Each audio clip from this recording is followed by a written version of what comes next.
Hello you, it's my yard here. I have been contemplating for the last half an hour on how I was going to do this video. Why? Because the footage I have seen for 2K24 from the preview builds that creators have been able to see has left me in a confounding mood. Full disclosure and transparency, I was invited by 2K UK to go down to play a build of WWE 2K24, but I declined. The amount of time I was going to take to get down there equal the amount of time that I was going to get to play it was not justifiable, and I think, to be honest and blunt, for the best. There is a lot of things that I am very... And like I say, this is my last time covering the series. I am not going to do it next year. And one of the reasons is there has not been vast improvements to cover a title that is RRP of 70 quid. Okay? 100 odd quid if you count the big editions or whatever and deluxes and whatnot. The updates I've seen from this build, and we'll go through them briefly as we go on it, do not justify the price tag. And this is not even mean seeing the full build, the final build, or anything like that. I don't see the justification in the price point.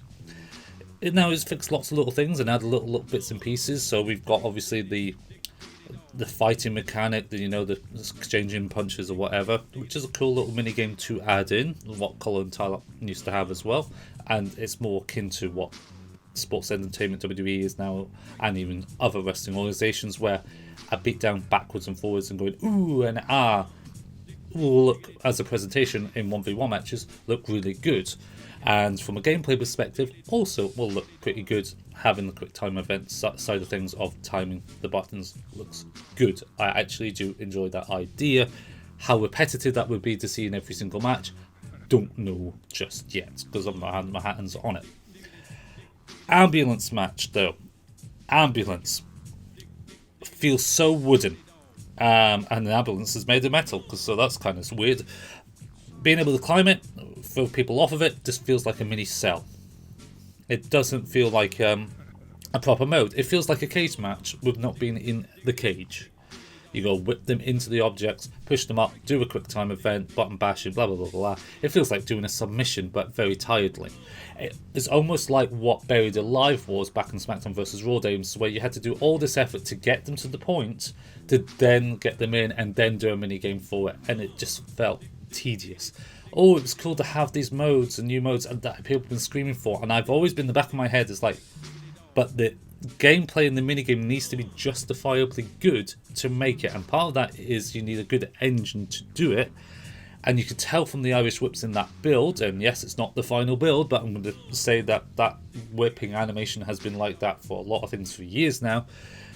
It feels clunky and out of place. Same with the hit detection, it feels clunky and out of place for a game that is on current gen consoles now, the next gen variant.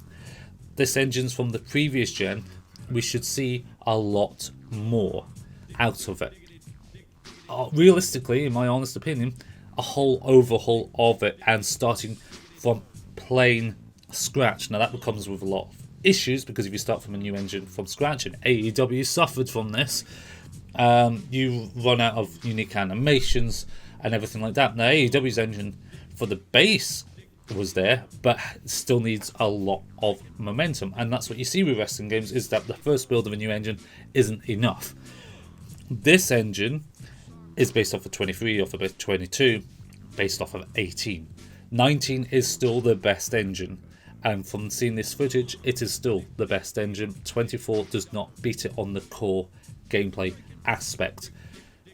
There's other things, of course, to do with the online side of things as well, where we don't know anything about that. The online servers 2K23 were atrocious for doing multi-man matches, and they're saying they're going to have 8-man rumbles and stuff online, if I remember rightly, or multi-man Royal Rumbles. Anything with more than 6 people, of course, would be handy, because we saw 8-man gauntlets, 2v2, v2, v2 in previous online incarnations, and it splits, it causes problems, and it's just the server mixing with the game going meh, meh, meh, meh, meh, lights flashing, and just doesn't want to play ball.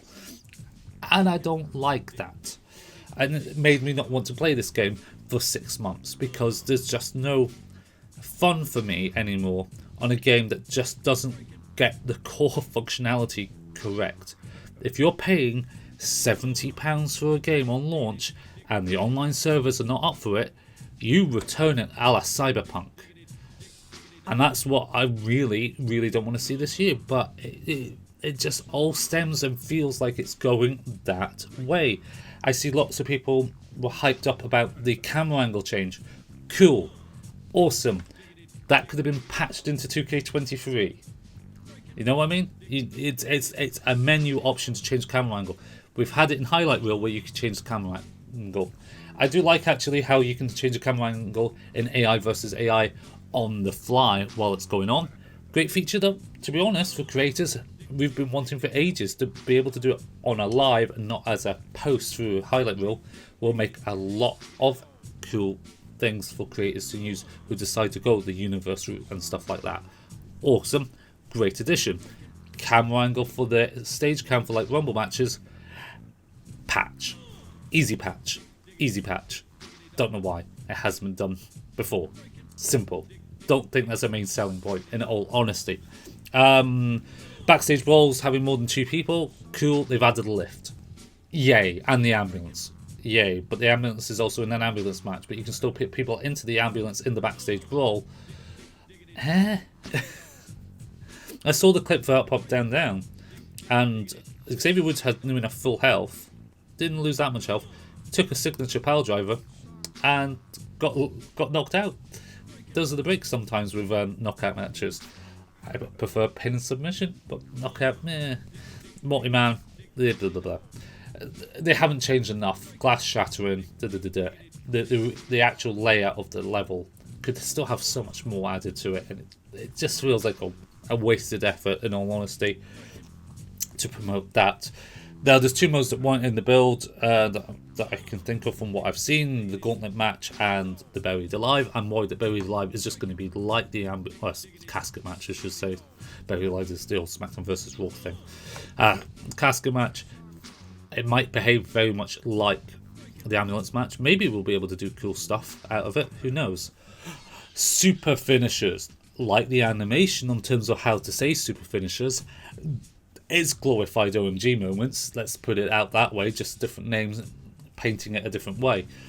OMG's curb stomp off the top rope, Roman Reigns' Superman Punch the Spear, which was a move in the game last year anyway, turned into a super finisher, needing 3 finishers to be able to hit it, and they can't resiliency. There's a drawback I also noticed in one of the clips I've seen of someone was stunned and then getting hit with a super finisher, and then they would have been able to possum because they were no longer stunned. Bit of a problem, McFly, I believe, on that. Maybe they all adjust it so a super finisher means automatically you still stay stunned. That would be the most logical thing. You've just wasted 3 finishers. I think the opponent should stay stunned no matter what, even if they're stunned beforehand. And like the idea of resiliency not working for that triple finisher, super finisher, whether that's triple crossroads, etc., etc. What else? Weapon flinging. Weapon flinging, yeah. Weapon flinging, a simple thing, cool thing. Saw the trash can fly in a arcadey manner in terms of the animation of it falling off and hitting someone. Announced tables being able to climb it and drop down, and the tables not breaking on regular moves. Good feature. It's like I say, these are tiny little features. This isn't what should be the selling point for the game. Showcase mode, the 40 years of WrestleMania. I'd have never liked the whole idea of merging real life footage into the game. I've never thought that's been necessary. It doesn't help creators. I don't think it appeals to that many people. I think that's a bit of an out of touch 2K thing. Yes, I'm going to ruffle feathers when I say a lot of this stuff. It's my last time, as Ricky Gervais would say. It don't matter. I will do what I want to say, which I've always said. I will be distinct and I will tell you the reasons why. I think spending money on getting the footage to be used into the game, stopping YouTubers and creators being able to show it because of copyrighted reasons doesn't help either. And then there's no commentary in the showcase modes anyway anymore, which also loses feeling for it. Like last year, it just felt very... I was skipping every cutscene and finished the showcase mode in about 35 minutes. If that. I can't even... It was less than an hour anyway, which is like mind-boggling. to behave onto it. And yeah, there'll be more matches and stuff. And I like the idea of Undertaker doing a leaping tombstone for super finishes and stuff. But I just feel like it's just loads of minor things that do not equate a brand new £70 price tag. It is stuff that will be considered a season pass upgrade rather than a full nose new upgrade. And there's also stuff that we haven't seen, like Universe Mode, My Career, My Rise I should say, and GM mode and stuff like that. And like I say, online is my big thing on what I'm worried about, because I don't think it's going to be solved. I don't think it's going to be fixed, and we're obviously a month away. It's sad that I feel like when I'm going to play this for the last time and stream it with you guys and everything like that, that I'm not going to have enjoyment for it. And it's like, part of the reason I don't want to record anymore is because I'm not finding it enjoyable. I've not played the game in months. I used to find it fun. I used to play it with friends for fun, but disconnections online. Can't play the older games because the servers have been cancelled.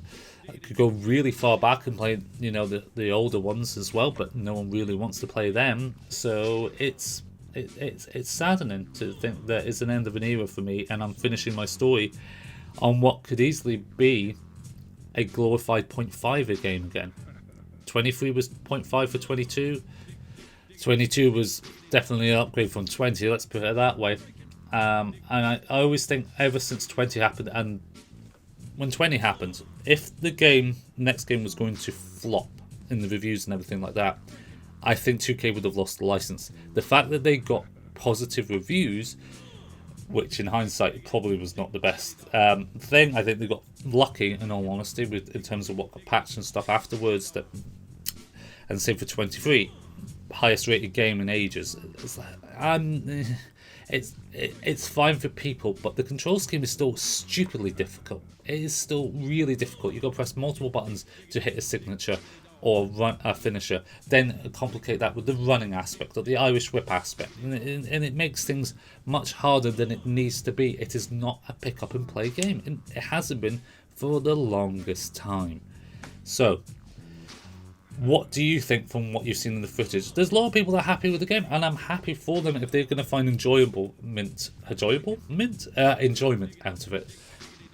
I'm just, until I've got my hands on it, I can't give my full expectations on it. But the gameplay, for me, from what I've seen so far, you can compare an exhibition match or a false count anywhere match or anything like that, a normal match of 2K23, comparing it with 2K24, and apart from seeing the overlays and licensed referees, you wouldn't notice there was that much gameplay difference between the two.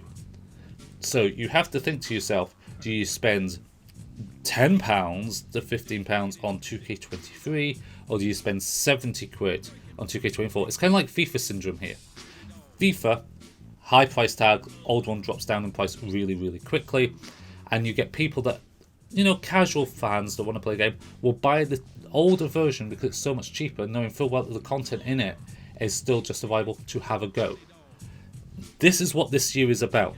Is it better, if you're new to the franchise, to buy 2K24, or is it better off just to stick at 23 and start from there? Let me know what you think in the comment section below, and I will see you very soon. Take it easy, guys. Bye bye.